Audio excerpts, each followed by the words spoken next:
Kamusta mga kapixel? Nagbabalik na naman po si Boy Dilig for new content.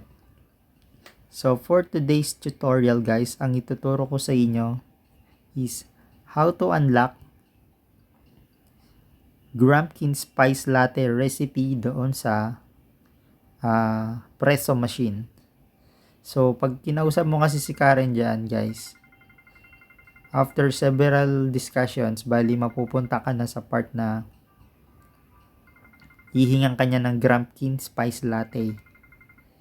So, yung machine guys is located dito lang sa tabi niya, sa tabing bahay. Lalabas ka dito sa bahay ni Karen. Then, go to right side. Ito yung Barney Bazaar. So, pasok ka dyan. Then, pagpasok mo dyan, go north lang. May makikita kang dalawang machine. So, bali, ito yung presso machine. Bali, bago ka pa lang, guys, naka-lock yan. So, meaning, hindi mo ma-open tong mga to. Hindi mo sila ma-access. Hindi ka makapag-create kahit meron kang recipe. Same as dito sa cotton candy milkshake. Hindi mo yan ma-open. So, hindi ka rin makakapag-proceed dun sa quest na binigay sa'yo ni Gios. So, ano nga bang gagawin para ma-unlock itong dalawang to? Very simple lang guys. Bale, you need 24 pop berries, 10 cooking mix, tsaka honey. So, yung honey, bumili ka lang ng bee, then, ilagay mo dun sa beehive. So, ngayon, ang question natin is, paano nga ba yan lock? Very simple lang, guys.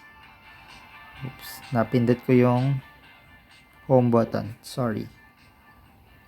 So, first of all, pumunta ka muna dito sa south part ng Terra Villa. Then, go to left side.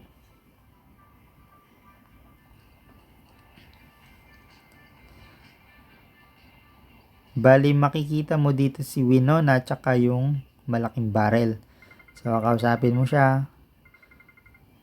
Ngayon, sasabihan ka niya na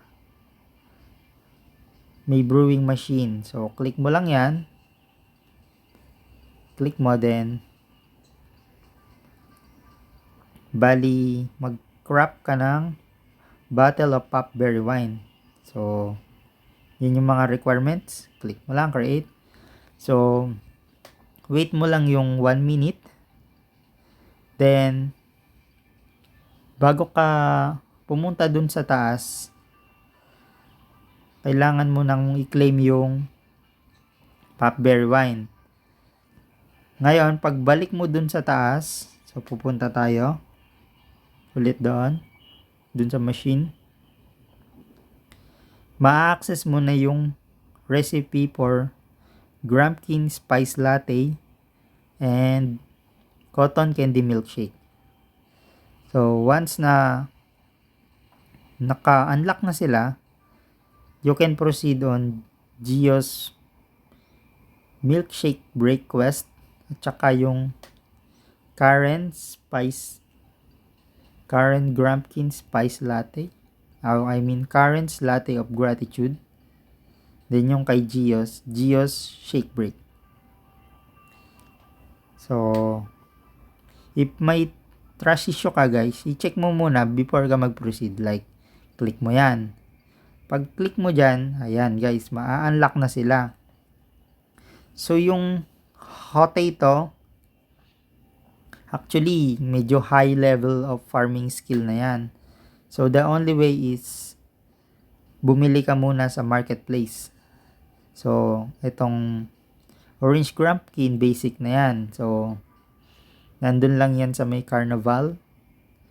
Mag-dispense ka ng seeds, then itanim mo din doon.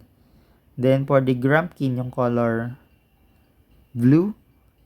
So, pwede mo ring itanim to dun sa Carnival. Then, for the Java Pod, itong Java Pod, makakabili ka dito ng Java bean seed. So, you need to buy 18 pieces in order to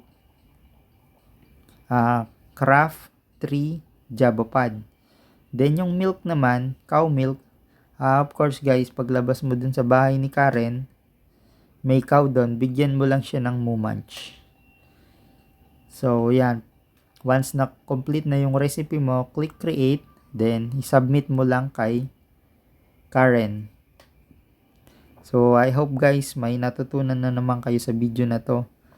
Until next time. Bye-bye.